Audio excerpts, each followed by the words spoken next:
New Thought Media Network. We are a global broadcast network of positive music, media, and entertainment, inspiring humanity's evolution along the journey of enlightenment and creating a world of love, peace, empowerment, and prosperity for all. New Thought Media Network. Positively inspiring.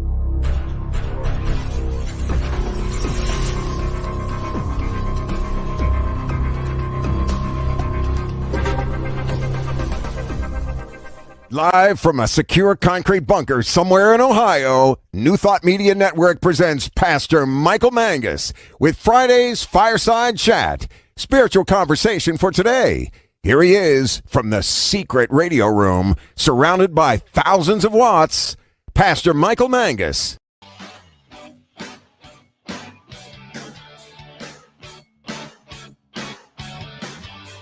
Well, good evening, one and all, across the nation and around the world. Welcome to the Friday evening Fireside Chat here on the New Thought Media Network. I am Pastor Michael Mangus, broadcasting from the secret radio room in a concrete bunker somewhere in Akron, Ohio.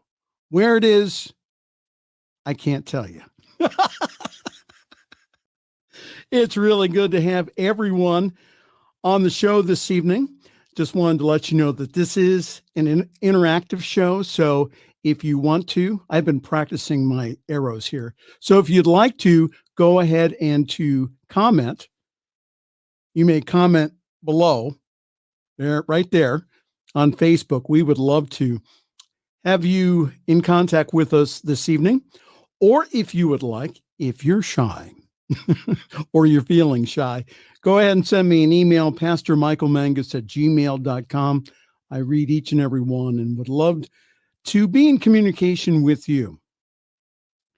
Thank you always to the best producer in the whole wide world. That's Diego, back at Master Control, punching the buttons, wiring the wires, and doing all the great things that he does here at Master Control. So thank you very much, Diego. Tomorrow is Halloween. We are taping this evening on October 30th on Friday evening. The 31st being Halloween. And also I'd like to wish a happy Samhain to all of my Wiccan and pagan friends. Sunday is All Saints Day in the Christian Church. And also Saturday evening is when you, yes, you, get an extra hours of sleep. I'm a nice guy. Okay. So I'll tell you what, you have all been good. For my Halloween treat to you, an extra hour of sleep. I know that Myron Brown, our special guest this evening, will appreciate that. Halloween always reminds me about the time I invited a witch friend of mine to speak at our center in Akron. It was the only time I had a board of trustee member come up to me and say, "Is that really a good idea?" Oh, she was an excellent speaker. Her name was Iduna Starhawk. What a cool name. So anyhow, I get chewed out by a board member about having a witch speak on Halloween. And then 6 months later, the new minister at this denominational church that we were renting from goes ahead, turns around, and starts a counter service to ours that she called Owl Out Worship, and then invited a witch and a tarot card reader who spoke on what is metaphysics. Oh, I could tell you ministry stories all evening long. But the purpose of our fireside chat this evening is to lovingly talk about contemporary issues from a spiritual perspective, and always from the legal department of the New Thought Media Network. The views and opinions expressed by the host and his guests are generally right. However, they do not represent the views and opinions necessarily of New Thought Media Network, Centers for Spiritual Living, or anyone else, living or dead. As they say in the 12-step recovery programs, take what you like and leave the rest. And now back to our regularly scheduled program. Again, like I said last week, this show is not meant to be controversial, but it's meant to help you think. And that is think a new thought. Our special guest here in around 30 minutes will be another one of my longtime friends, motivational speaker and teacher Myron Brown from Akron, Ohio. So please stay tuned for that. Myron is the guy that I go to when I need motivated. So he's a wonderful speaker, and I know that you'll enjoy him here in around 25 minutes. In the news this week is still COVID-19 from the Centers for Disease Control. From their update at 12 noon today, the total number infected since January is 8,924,548. Total number of cases reported this week, 537,501. Number of deaths so far, again, I've seen this figure up over 230, but the number reported by the CDC today is 228,100, or around 1,000 deaths per day. From CNN, San Francisco pauses planned reopening due to an increase in coronavirus cases and hospitalizations. I'll just read a little bit of this. This is from CNN's Sarah Moon.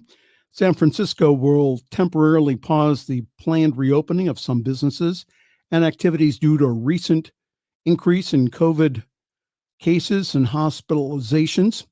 Mayor London Breed announced in a briefing on Friday. We are starting to see a slight uptick in the number of people hospitalized, which is putting us into a situation where things could possibly get worse than they are, Breed said. As a result of some changes that we have seen in the numbers, what we have to do as a result is to put a pause on some of our reopening efforts that we have planned for next week. Today is not unexpected with regards to our pause and reopening. San Francisco Department of Public Health Director Dr. Grant Koufax said, as our activity increased, we expected an increase in infections were likely. Koufax added that this increase is a cause for concern. Koufax wrote and said that we want to pause on increasing the capacity of riskier activities because we do not want the virus to get too far ahead of us. The pause means that the indoor capacity for businesses will remain at 25%, according to Breed. The city had planned to expand its capacity for some indoor businesses to 50% starting next week.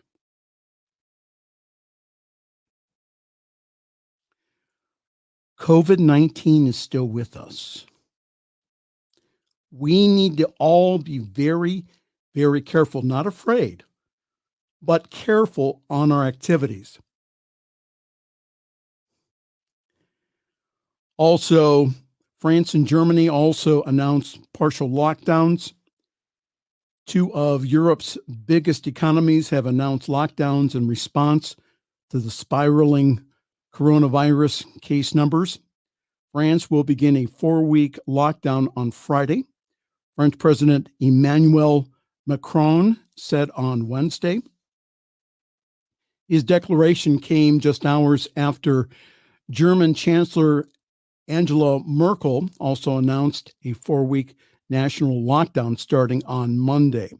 I won't read through all of this, but one of the titles was that the French hospitals are on the brink. The French Hospital Federation, which represents 4,800 hospitals, warned of capacity issues in a statement on Wednesday.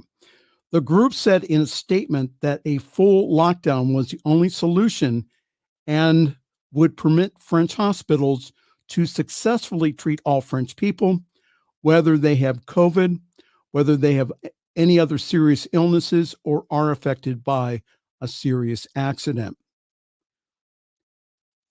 France's hospital systems will not hold without radical measures, said their federation president in an interview with French radio station France Inter, adding that hospitals are struggling with lower numbers of medical personnel compared with spring's peak.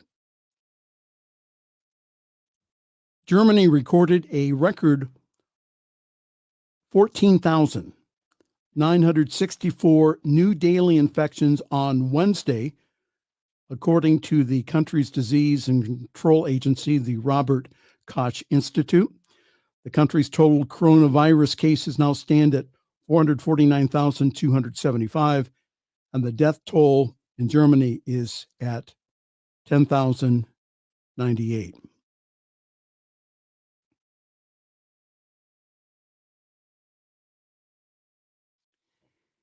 It's still with us.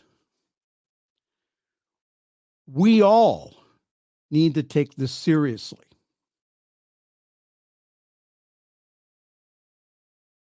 We are still in the midst. Yes, things are opening up. However, unfortunately, people aren't wearing masks. They are not social distancing, and they're also getting a little lax in the hand washing. The most spiritual thing you can do, the most caring thing you can do, the most loving thing that you can do is this. Are you ready? Wash your hands, wear a mask, social distance. And also increase the airflow in your home. And I'll talk about that here in just a moment. Now, one of the things that has been active on Facebook has been the idea of herd immunity. Whereas if a number of people get sick with this, that because of the natural immunity, that the disease will go ahead and go away. Again, this is from Dr. Anthony Fauci. He says, herd immunity would entail so much suffering and death. Again, from CNN, it says, reaching natural herd immunity in the United States would mean so much suffering and death in the country, it would be unacceptable, said Dr. Anthony Fauci, who is the nation's top infectious disease expert. And he told that to Sirius XM's Doctor Radio Reports on Friday. Fauci said this, we only have 10% or a little bit more of the population that has already been infected, and we have 225,000 deaths.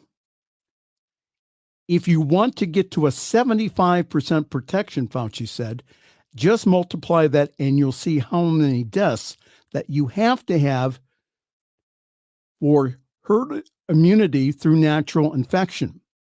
Fauci also said this. He says, what you need is a combination of a heavy element of vaccine-induced protection together with the protection of those who have unfortunately have already been infected. Fauci continues, that is the reason why a vaccine is so important in a much safer approach towards herd immunity. He goes on, he says, obviously the first ones that are going to be vaccinated are the healthcare workers, but then also we're going to have people who are frontline essential workers and those who are vulnerable. And those are people with underlying conditions.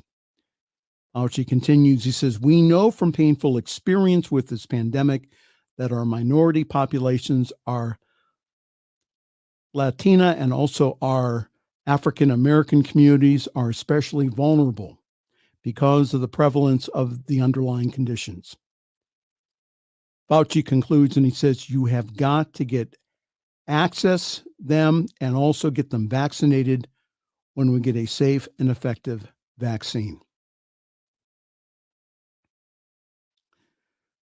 So herd immunity is not going to cut it here. Again, as I have been saying on this program since March, that there are many things that we can do. We are not victims here of COVID-19. So what should we do? Here you go. This is from Dr. Sira Medad, who is an infectious disease epidemiologist in New York City. She is the senior director of the New York City Health and Hospital Systems Special Pathogens Program and also a fellow for the Harvard Kennedy School for the Science and International Affairs. So this is Dr. Sira, who is a wife and mother, giving advice that's based upon science. The science in and of itself has been right. No matter what you see on Facebook, no matter what you see on Twitter, the science has been correct.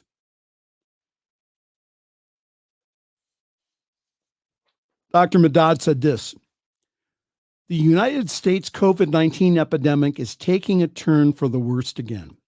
We don't have just one pandemic. We have 50 epidemics playing out differently in each of the 50 states.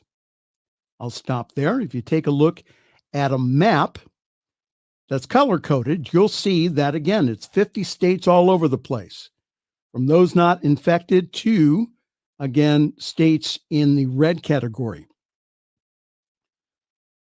The good doctor goes on. She says that key benchmarks to gauge the epidemic's footing in a given state are all trending towards alarming levels of viral spread, including growing daily new COVID-19 infections in 48 states, with increasing positivity rate in over 30 states, increased hospitalizations in 39 states.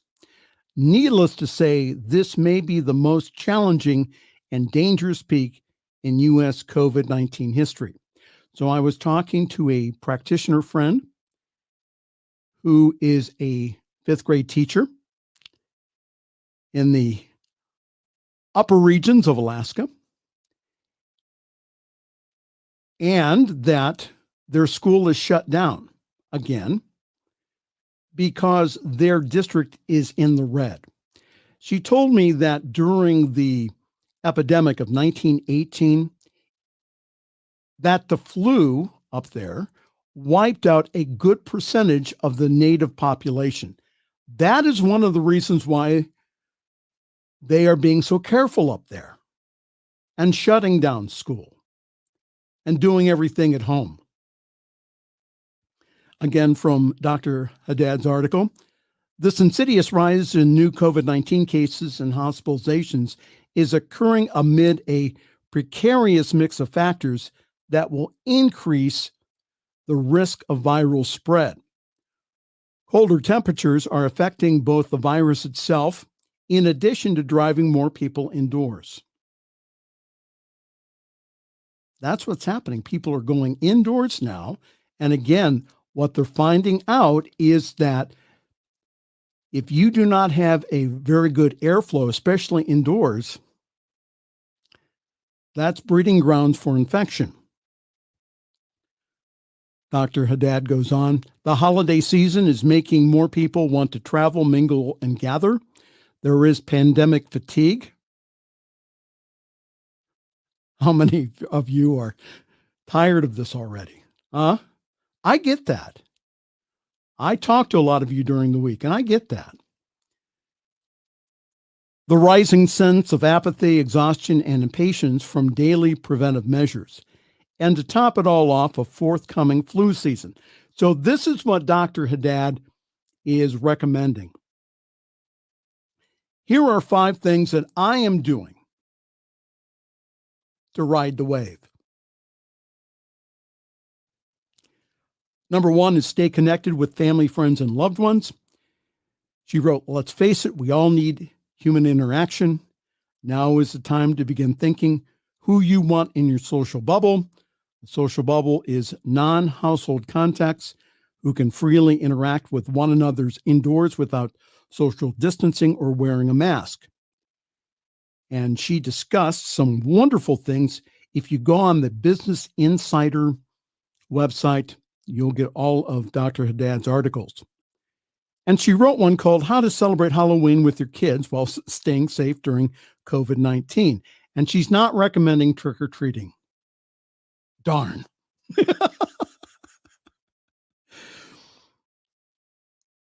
She wrote other ways to interact with people not in your social bubble is to get together outdoor spaced out area and have your masks on.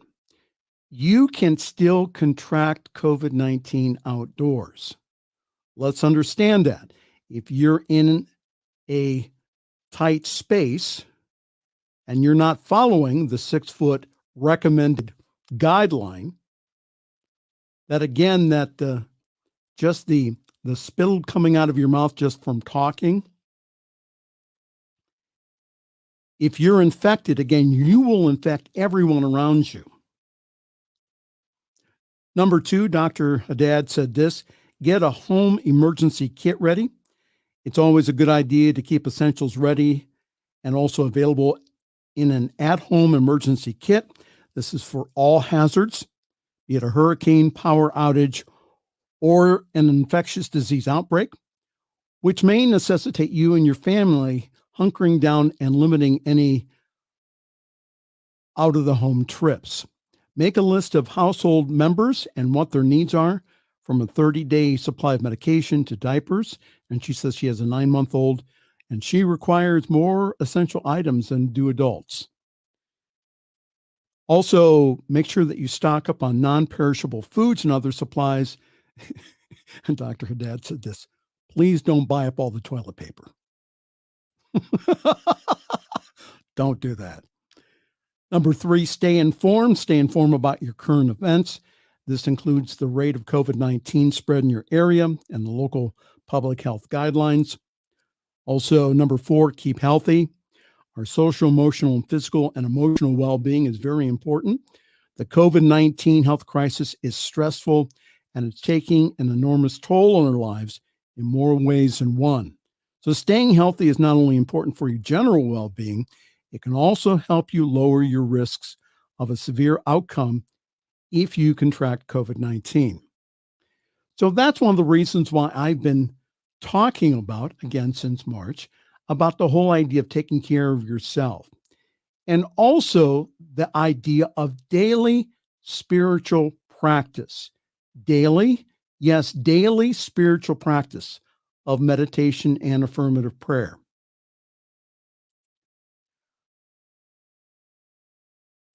Not only does all the good stuff, including exercise and eating right and all the other stuff that you know to do, that's very helpful. But the other thing to do is to make sure that you keep your stress levels down. How can you do that? Meditation.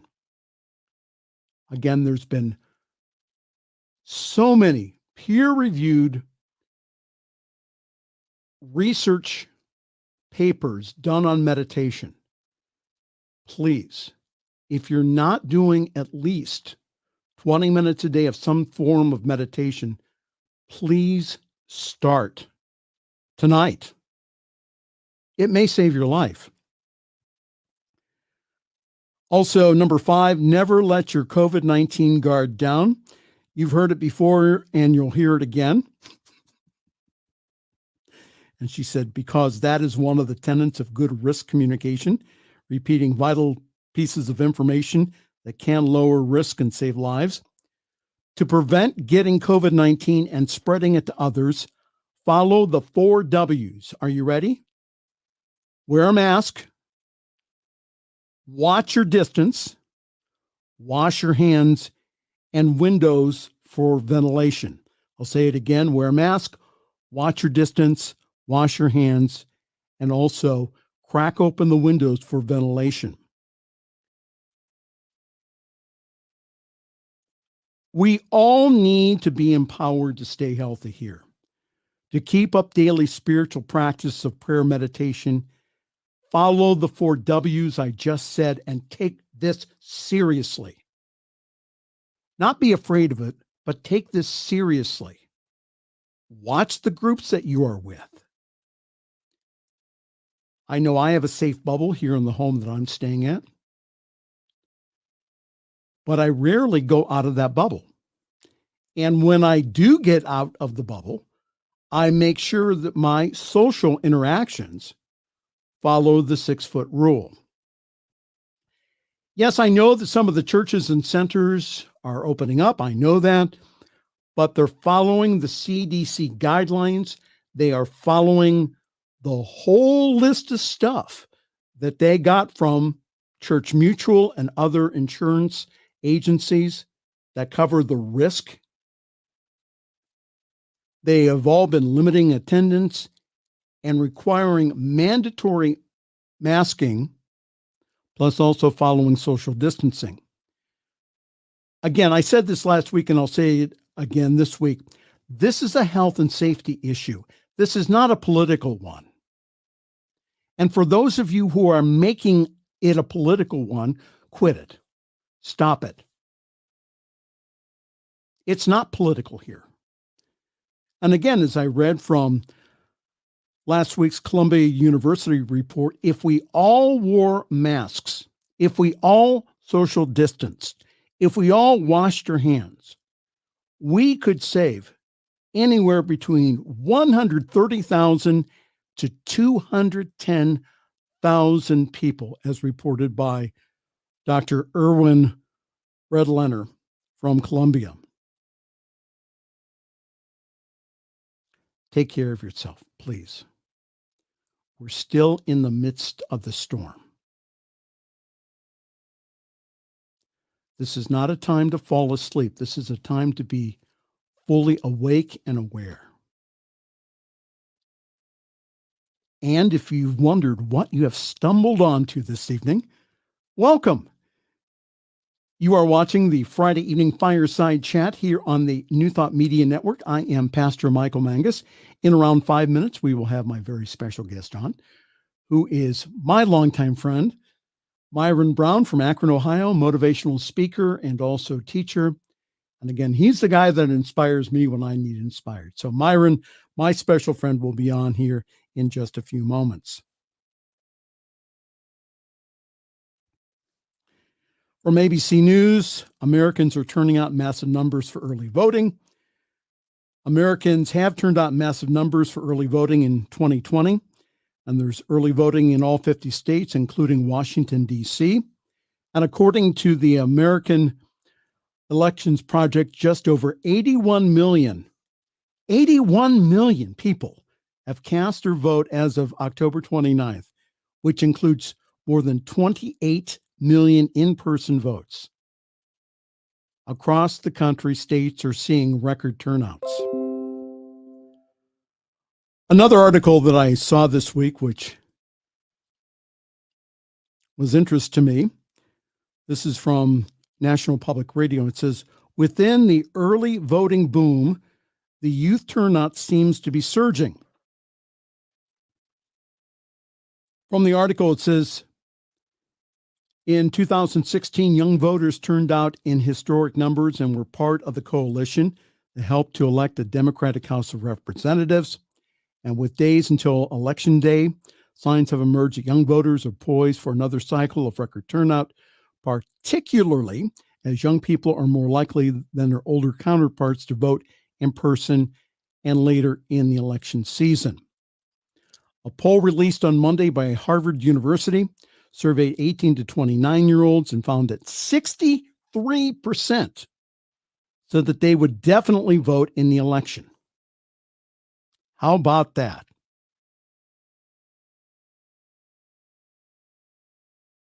Go millennials.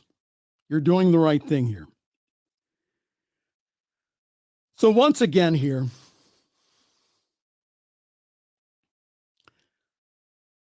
I talk to people of all political persuasions. And I'm telling them all and sharing with you this tonight. Just go vote. Just go vote. Just do it. Now, I've had the discussion with the 30-somethings here in my household that told me it was their American right not to vote. Okay. What I didn't tell them was this. Many people are spending billions of dollars to dissuade you and to discourage you from voting because of one reason, and that is that your vote makes a difference. Do not let anyone dissuade you from voting. Just go and do it early. Not only this Sunday is All Saints Day, but it's also Souls to the Polls. It's an annual event that gets members of faith communities who go to the local board of elections for voting. Please check with your local election officials about when early voting will end. If you go to the polls on Tuesday, give yourself plenty of time to vote. So bring snacks for everyone. Bring extra water. You may make a friend or two in line. If you see anything suspicious, and this comes from my past training as an election official, if you see anything suspicious, call 911. If you can safely get video, then do so. No one, once that you have entered into the voting area, which is considered a safe zone, and in many states it's different. In Ohio, it's 100 feet from the door that you enter to go vote. Once you enter that safe zone, no one should give you a campaign flyer. No one, except law enforcement officials, should be open carrying a firearm.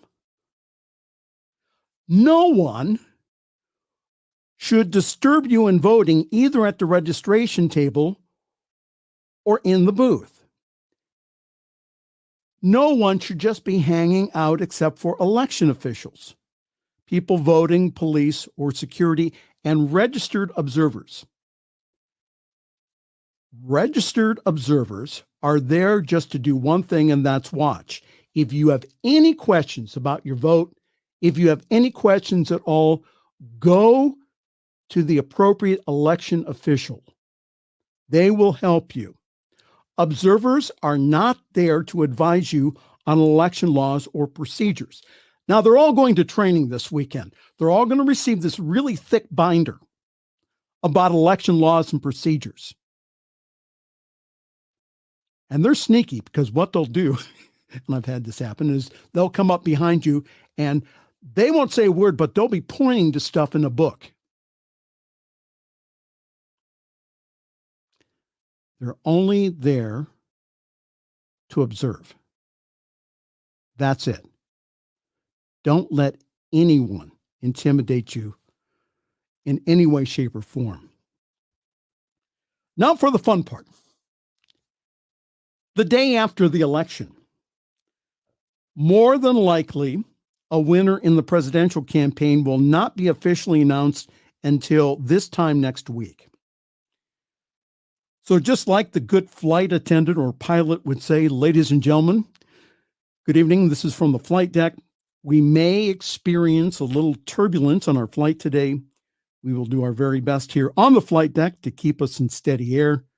Please keep your seatbelts on during our flight today, and thank you so very much for flying ABC Airlines. Just like the poster that the British government put out during World War II, just stay calm and carry on. We will all make it through this year. Again, know with me, peace, order, and harmony. We will be having special affirmative prayer here on New Thought Media Network on Election Day. So just take care of yourself. Breathe, stay out of overwhelm, and we will be all okay. All right? Again, welcome. This is the Friday evening Fireside Chat here on the New Thought Media Network. I am Pastor Michael Mangus. Before we introduce our very special guest here, we have a couple of announcements.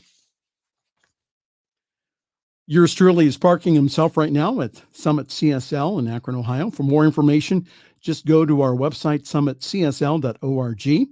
There you can get information about our wonderful weekly service, which is at 10:30 a.m. Eastern Time and 7:30 Pacific Time. Remember that you get an extra hour's sleep this week. So adjust your clocks accordingly. Our monthly focus this month for November is on gratitude.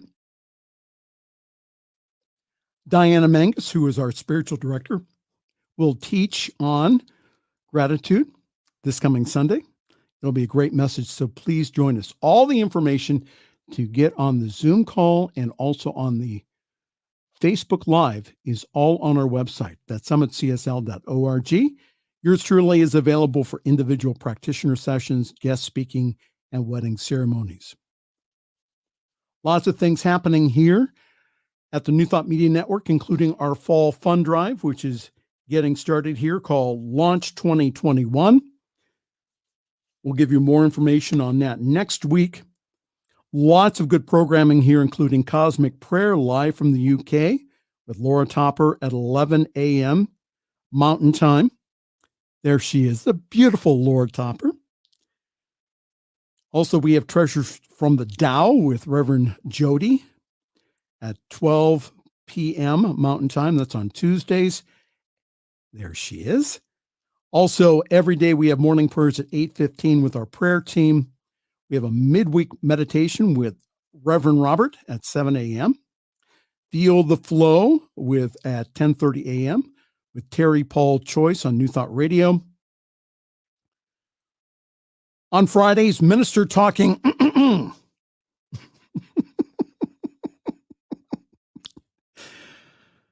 at 7 a.m. with Reverend Robert and also Reverend Z.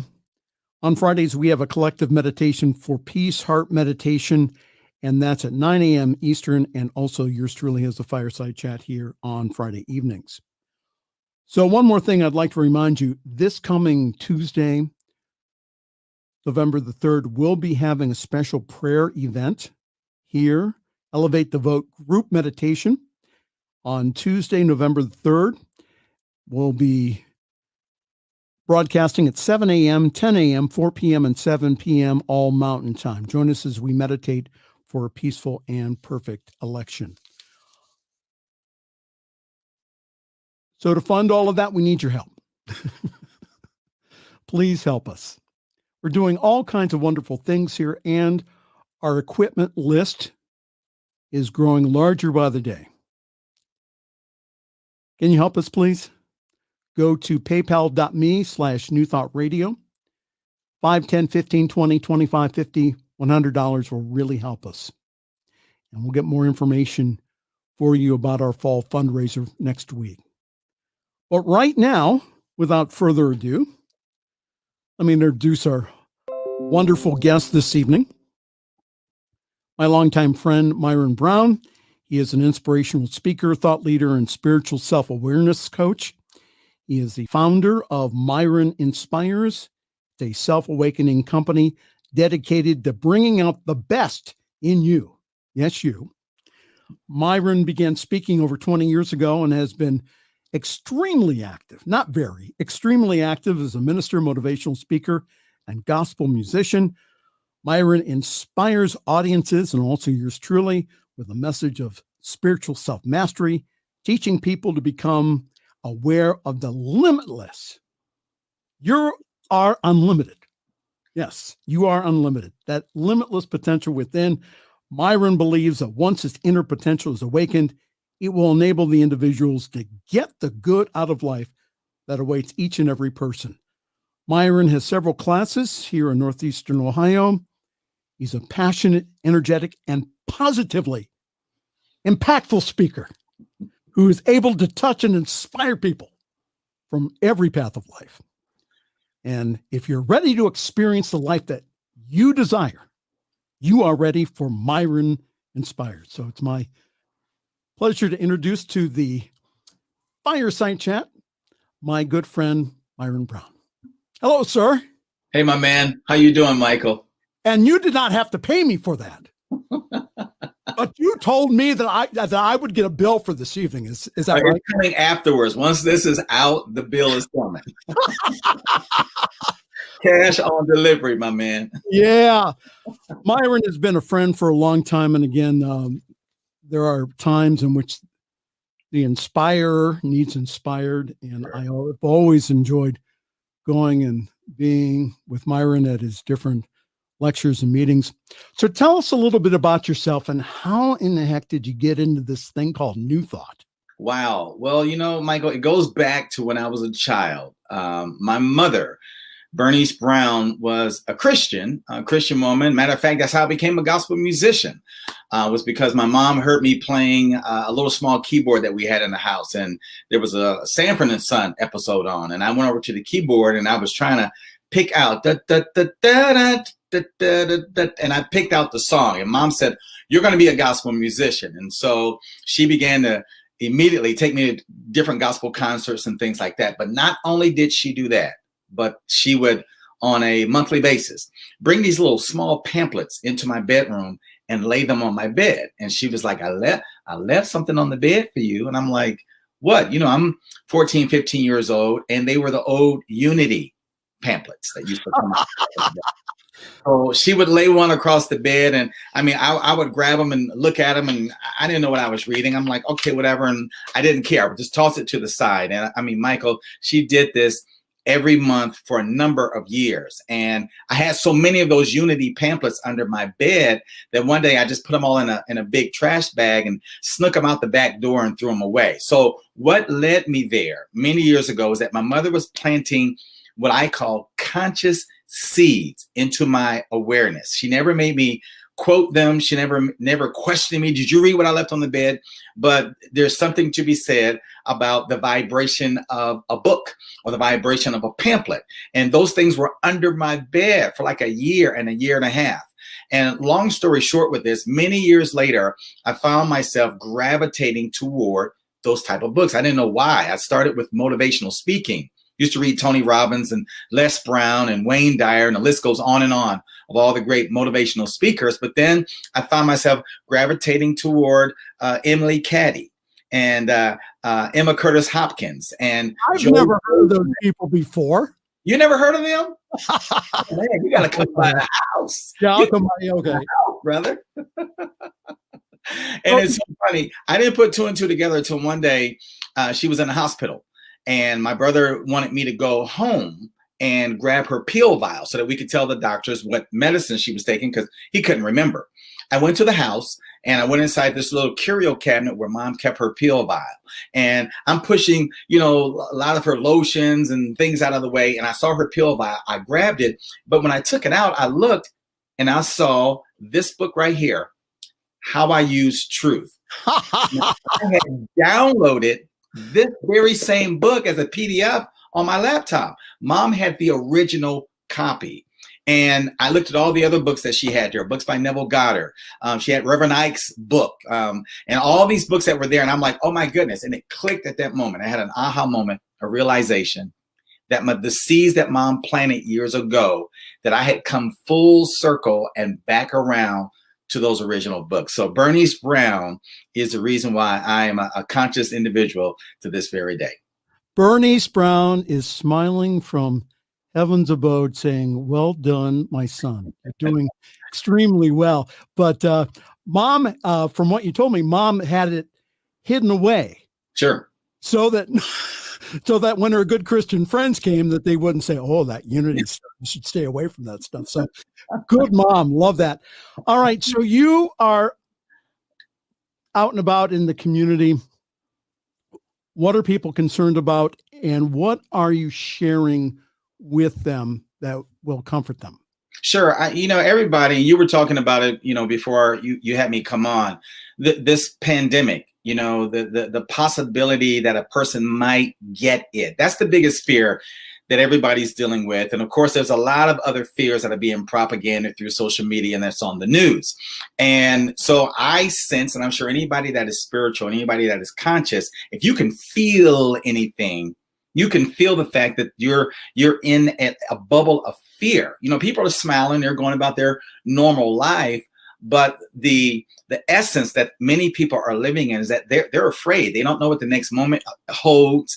There are the reports that this is going to happen and that's going to happen. And Michael, I believe people are looking for answers. How do I navigate through this? How do I keep myself healthy? Am I going back to work? Is this relationship I'm in going to last? Is the money going to last? What if the unemployment stops? And so fear is the dominant energy that seems to be encompassing this world that we live in. Not everybody in the human family, and I'm sure not many people even in the conscious community.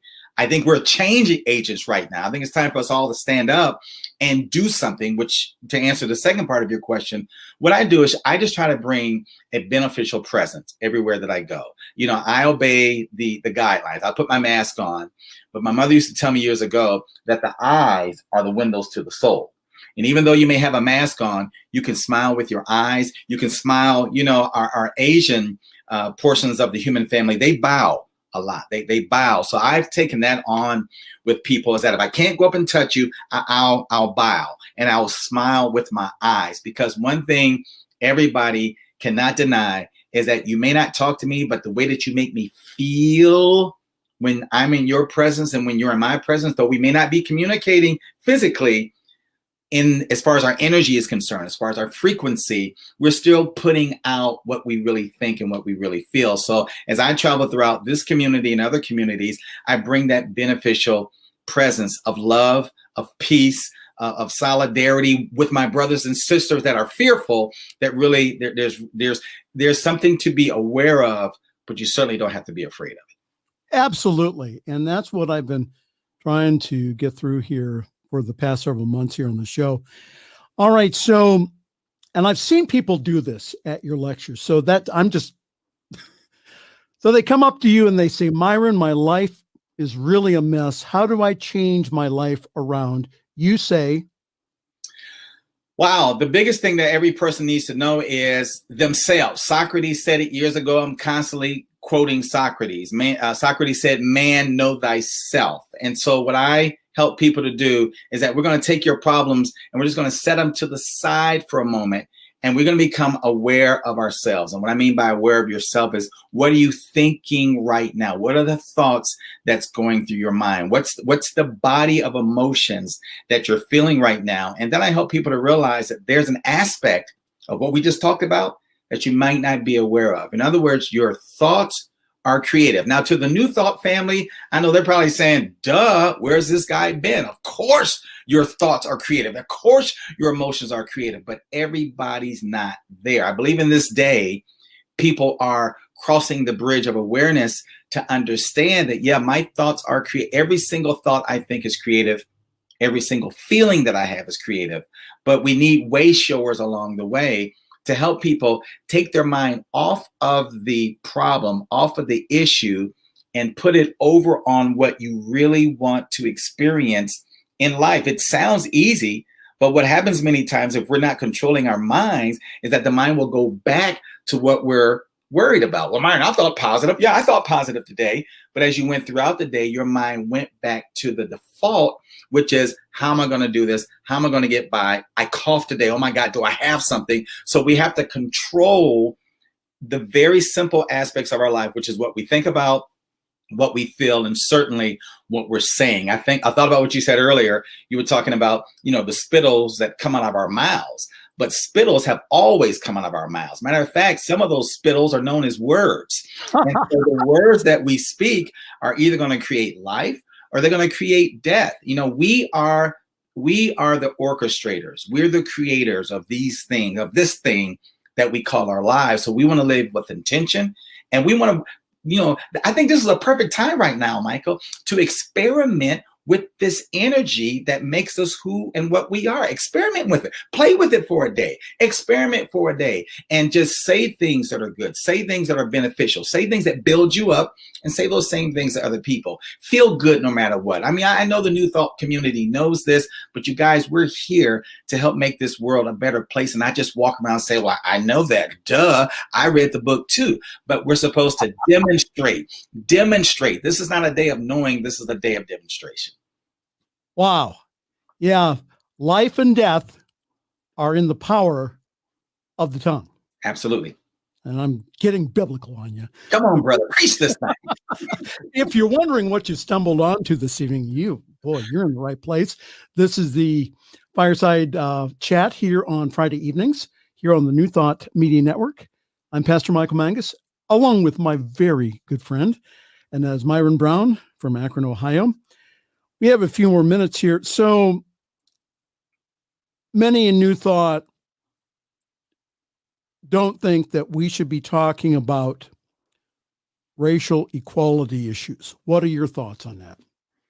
Well, I think the racial equality subject is something that's certainly being highlighted. It's being thrown in everybody's face. And, we've heard, with what's been happening with the African-American population, Black Lives Matter. And then people kind of countered that, and they were like, well, all lives matter. And I come because of where my consciousness is, that I'm a spiritual being living in this beautiful African-American body, but I'm not African-American primarily. And I know that sounds like a sellout. And some of my brothers and sisters in the African-American ethnicity would say, you're a sellout because you're denying your Blackness. No, I'm not denying my Blackness. I'm recognizing that there's something greater inside of my Blackness that makes us all the same. Joseph Murphy says that there's only one mind, and that mind encompasses all of humanity. And so you're either going to live a spiritual life where you realize that there's one mind. And again, if somebody's getting angry right now, turn your anger off and just expand your perspective of who and what you are. There is one mind. There's one essence of life that lives on the inside of us. I'm simply acknowledging it. I'm not saying that I'm not an African-American male. I'm saying that I'm a divine being that is living inside of this African-American chalice, and that I, as a spiritual being, make this African-American experience for me what it is by what I think, how I treat other people, and how I navigate myself through through this thing called life. My Asian friends, it's the same mind that's in me is on the inside of them, and they have a different body of experiences because people perceive each other based on what they can see. But there's another perspective. There's another way to see the human family. And even, Jesus himself, as a way shower, said that you love your neighbor, you love other ethnicities as you love yourself. So if anybody's operating in any kind of hatred, they simply hate themselves. So when I see the hatred taking place, I realize that's a lot of self-hatred. Now, does that make it right? No, that means that there needs to be more, not just social talk, but spiritual talk. It's time for the church, the mosque, the temple, the synagogue, whatever the case may be. It's time for the spiritual community, be it Black, white, Asian, whatever the case may be. Whatever we believe in, it's time to take what is on the inside of each and every one of us and not propaganda that the Asians got it right, or that the Caucasians got it right, or that the Blacks got it right, but that we are spiritual beings. We live in a day of the great awakening. There's so much happening on the face of the earth that is bringing people to an awareness of themselves more so than the bodies that they live in. And that's not to deny it. If anybody's thinking that Myron Brown is saying, deny your Blackness, or deny your Latino-ness, or deny your Germanness, I'm not saying that. I'm saying get to the center of your life. Get to the center of the Tootsie Roll Pop. Get to that makes you you, and that is the spirit life, the source of life, the source of all good that dwells on the inside of each and every one of us. I'm sorry for talking so much, but I'm really passionate about this thing. You're preach, brother, preach. We're running out of time here. I just have one last question. So sure. You and I have talked about that again, this whole year of 2020. I've heard some people say, well, with the changing of the clock, why do we need another hour 2020? I've taken another perspective on it, which is I really believe that we are in the midst of a great awakening. I believe that. And that I really feel that, again, the 2020 is just getting us ready here for a newer experience that is better than what we have experienced before. So my last question here. So what do we need to be doing during this time as we are getting ready to come out of this COVID-19 experience? We don't know when. Sure. But we know eventually that this will end. So what should we be doing now spiritually, goal-wise, to prepare for this coming out? What should we be doing? Yeah, well, I think the pandemic has done a lot because it put every person in a position where you are by yourself. And most people hate that. I'm by myself. I can't talk to nobody. I can't go anywhere. But really, that's the best place to occupy. Remember Occupy Wall Street, and it was Occupy all these other things. Well, this is the day during this pandemic. It's a divine setup, I believe. It can be used as a divine setup for you to go back to what I said earlier, that Socrates said, to know yourself. And not to know yourself as a lonely person or to know yourself as a person who's on unemployment or whatever other negative thing you can attach to yourself. I would say this. I turned 57 on October the 26th. And before I turned 57, Michael, I sat down with a journal and I said, I used the power that I have. And that is this, the power of decision. Because my year of 57 and the experience of 57 is not left up to some thing or some power or some class of people outside of me. It's left up to me. So I went into imagination. Imagination is something we need to use. I went into my imagination and I thought, what do I want 57 to be for me? And so I began to write out all the things that I would want to experience as a 57-year-old spiritual man in an African-American body who travels the globe. Myron, are you in Akron? Are you in Cleveland? Are you in Atlanta? I'm everywhere, okay? So I began to write out what that meant. I wanted to write out the end of what I wanted this experience of 57 to be. I'm bringing that to every person right now that's watching this broadcast because you have the same power, the power to make a choice, the power to say, as I'm coming out of this pandemic, regardless of what it looks like on a global perspective and a local perspective in my city, this is what coming out means for me. It means joy. What does joy mean? Define that. It means to be healthy. Okay, what does healthy mean to you? You need to write and define what kind of health you want to experience. I want to leave being lonely, being in a relationship. Okay, well, what kind of relationship? My mother used to say that you have to be specific. She quoted Reverend Ike. She said, Myron, you have to be definite with the infinite. You got to be, she said, Pacific, baby. You got to be Pacific with the Lord. Tell God exactly what you want. And there's a power in that, because if you don't be specific with what you want, you cannot expect to encounter those experiences. And so you want to sit down and it's not about who's in the White House, who's in the Oval Office. It's who's in your consciousness. It's what's in your consciousness. What do you see when you close your eyes? What do you feel? What do you want to feel? When you begin to orchestrate that and begin to shape that with intention, you set in motion a vibration to bring into your people every person, place, or thing to make what you desire come to pass. That's a whole nother talk. You need to have me on again. You will have you on again after the first of the year. It reminded me of a pamphlet, Unity pamphlet, that I talked about last Sunday. It's called The Mental Equivalent. Yes. Mental Equivalent. This guy by the name of Emmett Fox. It's free online, PDF file. Go ahead, download it, read it this week. So, Myron, how do people get a hold of you here on the YouTubes, the Twitters, the Twitches, and everything else. Everything else, right? Okay, so let me see. I'll try to go in alphabetical order. If you're on Facebook, just look for Myron Inspires. It's a public page. I just recently started it. You can find me there. You can also go on myroninspires.com. Boom, you'll find me on there as well. If you're on YouTube, I've got a brand new YouTube channel where I share and talk just like I'm doing right here with my good friend Michael. Look for Myron Inspires on Facebook, on, what did I say? Facebook, on myroninspires.com, and also on YouTube. You can find me there. And there's much more that I'm going to be doing online because we're all entering into this cyberspace to make great things happen. And I've got a role to play in that as well as you do. We all have a role to play in this next becoming that we're about to experience. And I'll tell you what, again, it's a wonderful time to be alive. Yes, this has been an interesting year. But, again, it's all how we come out of this. Sure. And so, Myron Brown, my good friend, thank you so very much for sharing some time with us this evening here on the New Thought Media Network and also on the Fireside Chat. We will have you on after the first of the year. How about that? All right, Michael. And again, you'll get my invoice as soon as you hit the end button here. Okay. It needs to be payable within 21 hours. You're giving me a whole 21 hours, huh? 21 hours. Myron Brown, namaste. Namaste, my friend. Thank you so very, very much. And thank you for a wonderful conversation this evening. I have a few announcements here before we end. Boy, I tell you, it's 9:00, but a couple of announcements. First of all is that, again, our Fall Fund Drive is going on here at New Thought Media Network. But don't wait for that. Please give us a contribution.